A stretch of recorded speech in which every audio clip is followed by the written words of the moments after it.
ბათუმის საკრებულოს თავმჯდომარეს ქალაქის მთავარ არქიტექტორს და დეველოპერებს შორის შეხვედრა გაიმართა. შეხვედრაზე გია რამიშვილი ქალაქში კულტურული მემკვიდრეობის ძეგლების მდგომარეობას გამოეხმაურა.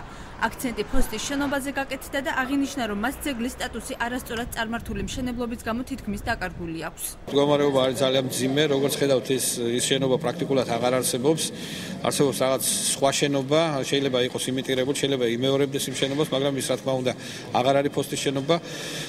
მაგ არის მართლა ძალიან დიდი ძალებია მობილიზებული მაგ ფოსტის შენობის რაღაც ფორმით შესაბამისობაში მოყვანასთან. საუბარი არის აი მაღლივი ეზოში მიმდებარე მშენებლობის შეჩერებაზე. დეველოპერების მთავარი შეკითხვები მათ გეგმებს შეეხებოდა დაინტერესდნენ მშენებლობის ზედაზღვარის დაწესებითა და ქალაქის ზონებად დაყოფის საკითხით. სად რა იგეგმება, იმიტომ რომ ჩვენ რეჟიმში ვართ მუდმივად ალბათ რა, შეგებით სად რა როგორ გავგებოთ. ამას ძალიან მნიშვნელობა აქვს შენებლებისათვის, ძალიან მნიშვნელობა დამოკიდებული და იქნება რა ვიცი ხო არ იგეგმება მასეთი რაღაცა გაკეთება, აი თქვენ ახლა პროექტებზე ძალიან ამდენი ფაქტი უნდა ვიცეთ, რაზეა დამოკიდებული. მთავარი არქიტექტორის განცხადებით ქალაქი ზონებად დაიყოფა და შენობის სიმაღლეც ზონების მიხედვით განისაზღვრება.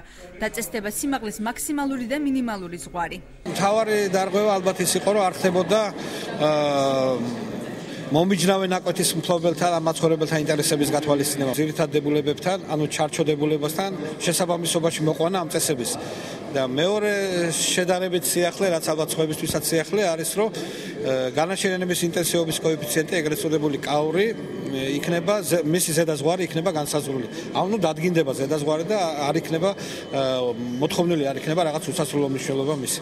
საკრებულოს თავმჯდომარე მშენებლებს ხელშეწყობას ლიცენზიებისა და ნებართვების გაცემის პროცესის კანონის ფარგლებში მოქცევას და ქალაქის აღმშენებლობაში დახმარებას დაჰპირდა. ხელშეწყობა მშენებლებს გვერდში დგომა და უნდა ჩვენ ვითხარით ველაპარაკეთ მშენებლებს, არავითარი წილში ჩაჯდომა, არავითარი თქვა დაგვიანება ნებართვების ისინი მიიღებენ იმაზე, რაც ეკუთვნით და ხარში დგომას და რა თქმა უნდა, ერთ-ერთი დარგი, რომელიც დღეს ქალაქში მუშაობს, ეს არის მშენებლობა, ამდენი ხალხი დასაქმებულია და ჩვენ მხოლოდ მივესალმებით. ქალაქის მთავარი არქიტექტორი ძველი ბათუმის არქიტექტურის დეტალურად შესწავლას და შენობის იერსახის გადახედვას გეგმავს.